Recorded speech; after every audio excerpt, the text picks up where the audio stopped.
मैं एक बिल्कुल ग्रामीण पृष्ठभूमि से आता हूँ। मैं पहला दूसरा व्यक्ति हूँ जो हमारे यहाँ से पोस्ट ग्रेजुएट हुआ है। मुझे इंग्लिश के स्तर पर दिस दैट और 5 फलों 5 सब्जियों के अलावा किसी भी चीज़ का भान नहीं था। जेईई मेंस में मेरा सिलेक्शन हुआ, उसके बाद मैंने जेईई एडवांस दिया। जेईई एडवांस में मेरा आईआईटी 3 मार्क्स से रह गया। उसके बाद ये मेरे लिए डिप्रेसिंग फेज था। अक्टूबर 2020 में 10 अक्टूबर को जब ये पेपर दोबारा करवाया गया तो मेरा यूपीएससी का प्रीलिम्स जो है 1.5 मार्क्स से रह गया। मसूरी में पिताजी को नगर पालिका परिषद मसूरी की तरफ से एक आवास दिया गया है जिसमें मैं रहता था, उसके जस्ट सामने लवासना दिखता है। लेकिन यूकेपीएससी के वीपीडीओ और पटवारी के पेपर मैंने दिए थे। वीपीडीओ का पेपर 4 से 5 दिसंबर 2021 में हुआ था, उसमें मेरा सिलेक्शन नहीं हुआ। पटवारी का पेपर जब हुआ तो उसमें पहला पेपर होने के बाद मेरे अच्छे मार्क्स आ रहे थे, लेकिन जब वो पेपर पूर्णतः खारिज कर दिया गया तो मैंने दोबारा उस पेपर को नहीं दिया, यानी कि ग्रुप सी के पेपर मुझसे नहीं निकले। मैं कम से कम 20 प्लस एग्जाम्स में फेल हुआ हूँ। एक ग्रामीण पृष्ठभूमि के बावजूद भी अगर आप में ज़ील है, इच्छा शक्ति है और मेहनत करना चाहते हैं तो आपको सफलता जरूर मिलती है।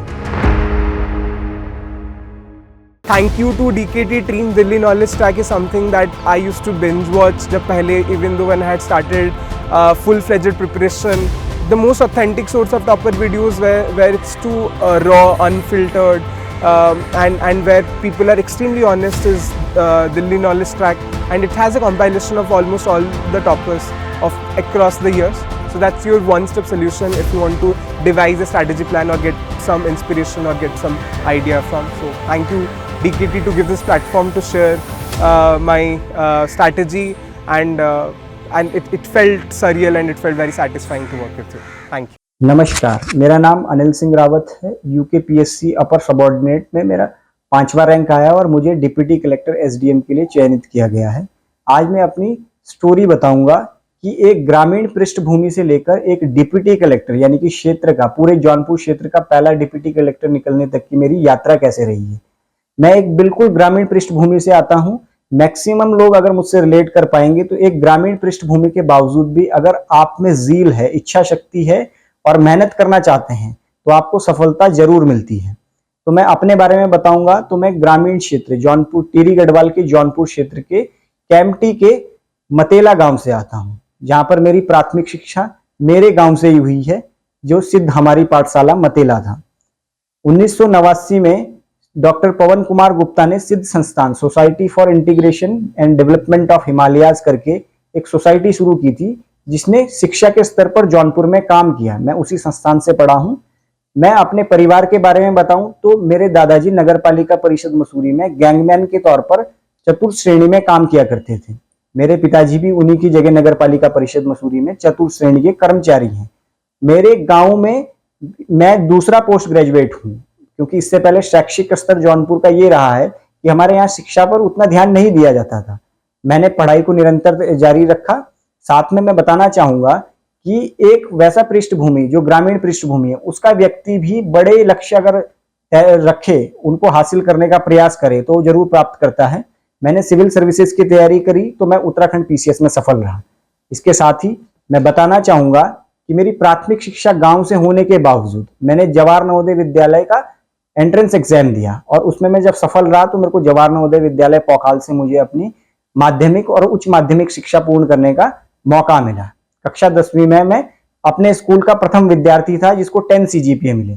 मैं मेहनती था। जब मैं प्राथमिक विद्यालय में था तो मेरे को इंग्लिश के स्तर पर, हमारे यहाँ किताबें नहीं हुआ करती थी, मुझे इंग्लिश के स्तर पर दिस दैट और 5 फलों 5 सब्जियों के अलावा किसी भी चीज का भान नहीं था। हम लोगों को यही पूछा जाता था, हम लोग यही जानते थे। कक्षा 6 में कॉम्प्रिहेंशन में से आंसर्स कैसे निकाले जाते हैं, जब मुझे ये भी नहीं पता था, यहां तक कि एक सवाल जो अपोजिट का पूछा जाता है तो ओल्ड का अपोजिट यंग होता है, ये भी मुझे नहीं पता था। मैंने धीरे धीरे मेहनत करना शुरू किया और इंग्लिश को सुधारा। जहां मेरे कक्षा 6 में पहले यूनिट टेस्ट में 13 मार्क्स थे, वहीं मेरे 12th में 89 मार्क्स हैं इंग्लिश में। मैंने इस स्तर तक अपनी मेहनत को जारी रखा। आप अगर प्रयास करेंगे और मेहनत करेंगे तो कोई भी विषय मुश्किल नहीं है। आप मेहनत करेंगे, उसको सीखा जा सकता है। इंग्लिश मात्र एक भाषा है, उसको सीखा जा सकता है।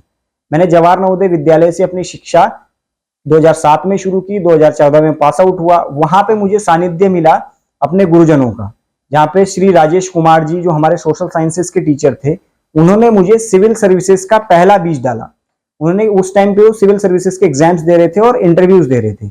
उन्होंने कहा कि आपकी उत्तर लेखन की शैली जो है उसमें एक सिविल सर्वेंट्स की तरह लिखा जाना चाहिए, वैसी शैली है आपकी, यानी कि आपके उत्तर बेहतरीन है। अगर आप प्रयास करेंगे और अभी से निरंतर पढ़ना शुरू करेंगे तो आप एक सिविल सर्वेंट बन सकते हैं। तो मैं उनका भी कृतज्ञ हूं कि उन्होंने मुझ में वो जील देखी, वो जिज्ञासा देखी और वो गुण देखा कि मैं एक सिविल सर्वेंट बन सकता हूं।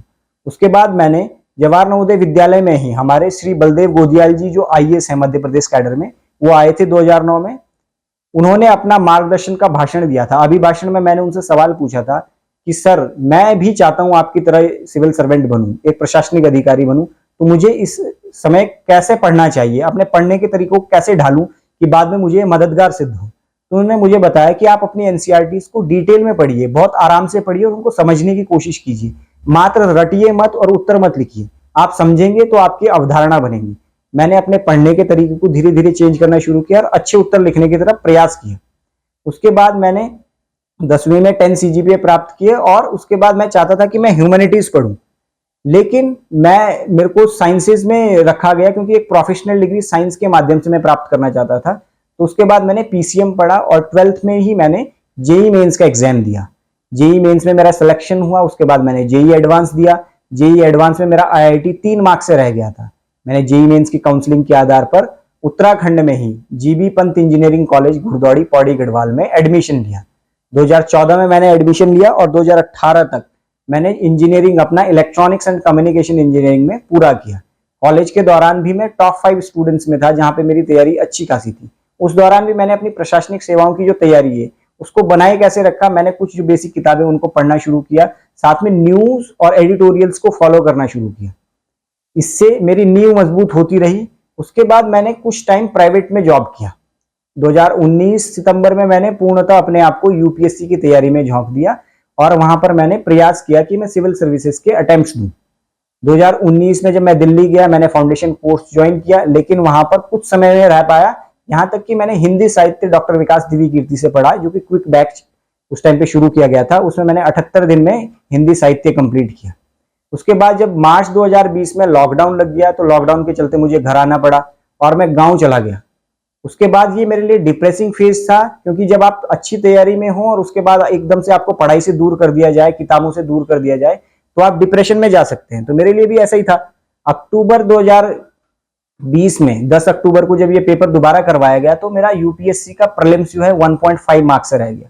ये बहुत ही डिमोटिवेटिंग था और मैंने सोचा था कि क्या इस बार मैं मेंस लिखूंगा, क्योंकि तैयारी बहुत अच्छी थी। दिल्ली में रहते हुए मैंने बहुत अच्छा तैयारी की थी, लेकिन मैं जब सफल नहीं रहा तो उसके बाद 5-6 महीने मैंने अपने घर पर ही कंस्ट्रक्शन के कार्य में काम किया और अपना घर बनाने में मदद की अपने मदर फादर की।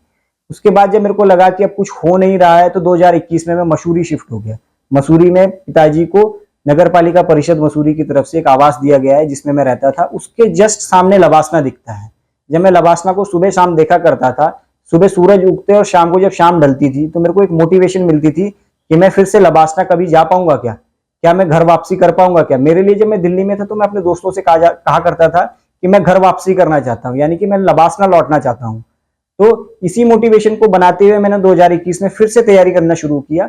और मसूरी में जब मेरे को घर पर बैठकर तैयारी नहीं हो रही थी तो मैंने मसूरी लाइब्रेरी 1843 वाली मसूरी लाइब्रेरी चौक पर एडमिशन लेना चाहा, वहां पे एनरोल करना चाहा, उसका मेंबर बनना चाहा।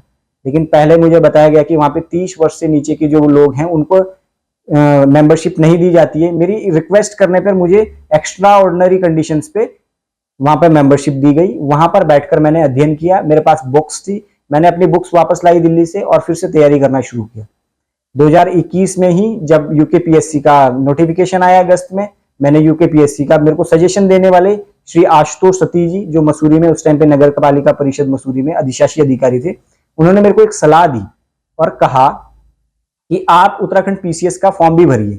इससे आप अपने नोट्स को, अपने कैलिबर को टेस्ट कर पाएंगे। क्या पता आपके भाग्य में लिखा हो यहाँ पर ऑफिसर बनना। तो इस सलाह को मैंने बहुत सीरियसली माना और उत्तराखंड पीसीएस का फॉर्म भरकर इसकी तैयारी करना शुरू किया।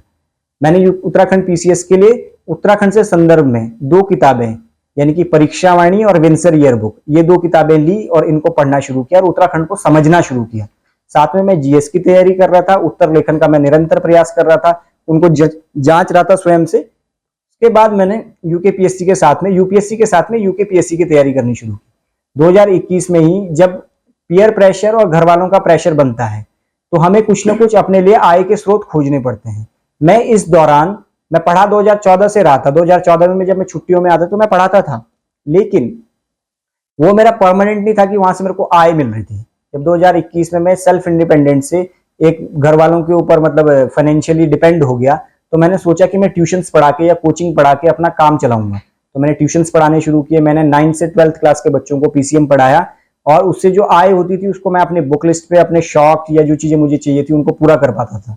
तो इसके साथ साथ मैंने तैयारी की है। मैं 3 से 4 घंटे लगभग ट्यूशंस पढ़ाता था। उसके अलावा मैं सारा समय अपनी पढ़ाई को देता था।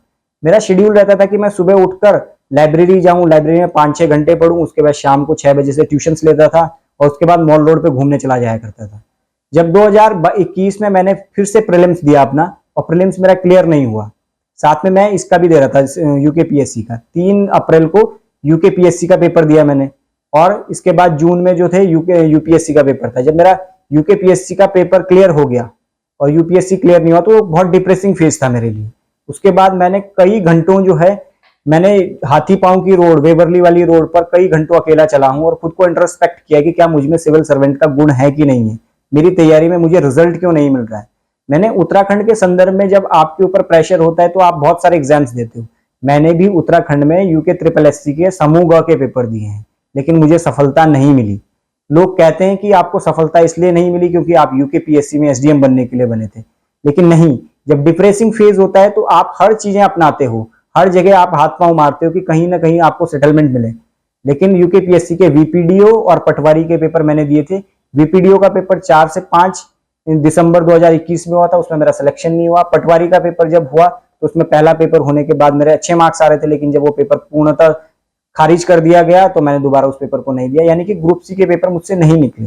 वो डिफरेंट टेम्परामेंट मांगते हैं। इसके अलावा मैंने सेंट्रल सर्विसेज, सीडीएस, सीएपीएफ और INET, Indian navy entrance test, AFCAT जो एयरफोर्स का टेस्ट होता है, इसके अलावा मैंने इनके प्रीलिम्स क्लियर किए, लेकिन अंतिम रूप से मेरे को सफलता नहीं मिली। मैं कम से कम 20 प्लस एग्जाम्स में फेल हुआ हूं, डिस्क्वालीफाई हुआ हूं। उसके बाद मुझे एकमात्र सफलता जो आज मिली है वो ये है, यूकेपीएससी में एसडीएम की पोस्ट। ये अंतिम रूप से एकमात्र सफलता अब तक की मुझे जो कंपटीशन में मिली है। तो मैं आप लोगों को कहना चाहूंगा कि सफलता के लिए आप इंतजार करते रहिए, आप प्रयास जारी रखिए, आप और ज्यादा एग्जाम्स दीजिए। अगर आपको सफलताएं मिलती हैं तो ठीक है, लेकिन आप अपना प्रयास जारी रखिए, डिमोटिवेट फील मत कीजिए, क्योंकि रास्ते में अगर आप हो, जिनको जो पथ पर अग्रसर हैं उन्हीं को मंजिल मिलती है, जिन्होंने रास्ते ही छोड़ दिए उनको कभी मंजिल नहीं मिलने वाली। और ये ध्यान रखिए कि जब आप रास्ता छोड़ रहे हो तो ये आपको नहीं पता है कि आप दरवाजे के कितने निकट हैं। इसलिए प्रयास जारी रखिए और धैर्य बनाए रखिए। उत्तराखंड पीसीएस का एग्जामिनेशन जो है वो 3 से 4 साल का समय लेता है। आपको धैर्य बनाए रखनी है और मेहनत करते रहनी है। एक बात मैं अक्सर कहता हूं कि आप लकड़हारे की तरह कार्य कीजिए। वो लकड़हारा जो अपनी कुल्हाड़ी को निरंतर धार दे रहा था और जिस दिन उसने लकड़ी काटी थी उस दिन के लिए वो तैयार कर रहा था, वैसे ही आपको अपनी पढ़ाई को तैयार करते रहना है। जिस दिन आपको मौका लगेगा आपको एक्सप्रेस करना है। वो मेंस में आंसर राइटिंग की फॉर्म में हो सकता है, इंटरव्यू में आपके बातों की फॉर्म में हो सकता है, वार्तालाप की फॉर्म में हो सकता है। इसलिए मैं यही कहूंगा कि सफलताएं जरूर मिलती हैं, लेकिन अंतिम रूप से आपको प्रयास जारी रखना है। साथ में मैं यूं कहना चाहूंगा कि अंधी रेस में दौड़ के भी फायदा नहीं है। अगर आप तैयारी कर रहे हैं तो आप अपने आप को इंट्रोस्पेक्ट करते रहिए, यानी कि अपने आप को एग्जामिन करते रहिए कि आप कितने बेहतर बनते जा रहे हैं। यानी कल जो आपका नॉलेज था उससे आज आप कितने आगे बढ़ गए हैं। साथ में आपके पास फॉल बैक प्लान होना भी बहुत जरूरी है, यानी कि ग्रामीण पृष्ठभूमि और ऐसे क्षेत्र से आने के बावजूद जहां पे अगर आप फेल हो गए तो आप क्या करेंगे, ये सवाल अक्सर दिमाग में रहता है। मैं पढ़ा रहा था, कोचिंग मेरा एक अच्छा धंधा बन सकता था, लेकिन मैंने उसको प्रायोरिटी बिल्कुल नहीं बनाया। मैंने अपनी परीक्षाओं को और जो मैं सिविल सर्विसेज में जाना चाहता था उसको प्रायोरिटी बनाए रखा। इसलिए कोचिंग्स को मैंने उतना ही समय दिया जितने से मेरी आमदनी हो और जितने से मेरा काम चल जाए।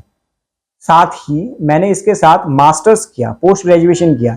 मेरे पास 2 पोस्ट ग्रेजुएशन है, साथ में मेरे पास 2-3 सर्टिफिकेट कोर्सेज हैं। साथ में मैंने यूजीसी नेट 2023 में क्वालिफाई किया, जिसमें कि 2023 के नोटिफिकेशन के हिसाब से मैं यूनिवर्सिटी में असिस्टेंट प्रोफेसर बन सकता था। यानी कि मेरे पास एक अच्छा खासा फॉल बैक प्लान था। ऐसे ही फॉल बैक प्लान मैं आपको भी सजेस्ट करूंगा। पहले 2-3 साल आप अपनी पूरी जील से, पूरे हार्ट एंड सोल से तैयारी कीजिए, अपने कंटेंट को तैयार कीजिए और अपना पूरा मन लगा के पढ़िए। जब आपकी तैयारी इस स्तर पर पहुंच जाए कि आपको फॉल बैक के लिए सोचना पड़े, यानी कि आपको सफलता नहीं मिल रही है, कुछ मार्क्स से आपका रह रहा है, तब आप फॉल बैक प्लान या प्लान बी के बारे में सोच सकते हैं। उसके लिए आप 80% सिलेबस जिससे जुड़ा हो, यूकेपीएससी या यूपीएससी के सिलेबस से, उसकी तरफ जा सकते हैं। जैसे मेरा ऑप्शनल सब्जेक्ट हिंदी साहित्य था, तो मेरे लिए यूजीसी नेट क्वालिफाई करना बहुत आसान था। मैंने 2 महीने की तैयारी में यूजीसी नेट क्वालिफाई कर दिया। हालांकि मेरा जेआरएफ 6 मार्क्स से रह गया, लेकिन मेरा नेट क्वालिफाई है, तो मैं असिस्टेंट प्रोफेसर बनने के लिए एलिजिबल था। एटलीस्ट मैं पेपर दे सकता था, इंटरव्यूज के लिए एलिजिबल हूँ, तो मेरे पास एक फॉल बैक प्लान था। मैं आपको कहना चाहूंगा कि आप अपनी दूरदृष्टि रखिए। आपका लक्ष्य निर्धारित है, लक्ष्य की तरफ आप अग्रसर भी हैं, लेकिन आपको प्रयास इस तरह संदर्भ में करना है कि आप अगर गिरे तो भी सही जगह पर गिरे। इसलिए मैं कहना चाहूंगा कि धैर्य के साथ साथ आपकी दूरदृष्टि और स्पष्ट दृष्टि भी होनी जरूरी है। आप अपनी तैयारी करते रहिए। जब मैं कर सकता हूं तो आप लोग भी कर सकते हैं, क्योंकि मैं आप ही के जैसे बिल्कुल ग्रामीण पृष्ठभूमि और बिल्कुल निचले वर्ग से आता हूं, जहां पर संसाधनों की इतनी अवेलेबिलिटी, इतनी उपलब्धता नहीं है। उसके बावजूद मैं इस परीक्षा में लगातार बना रहा, तो मेरे को अंतिम रूप से सफलता मिली। छोटे पेपर भी दीजिए, बड़े पेपर भी दीजिए, जो आपको लगता है कि सूट कर रहा है। इससे आप अपना कैलिबर और अपनी तैयारी को टेस्ट कर रहे हैं। यानी कि आपको बने रहना है, इस जो यात्रा है, इस यात्रा पर बने रहेंगे तो सफलताएं जरूर मिलती हैं। बड़े सपना देखेंगे तो आपको छोटे सपने तो अक्सर पूरे हो जाते हैं। इसलिए सपना बड़ा रखिए। आप यूकेपीएससी की तैयारी करेंगे तो यूकेपीएससी में सफल हों। आपको बहुत बहुत शुभकामनाएं। धन्यवाद।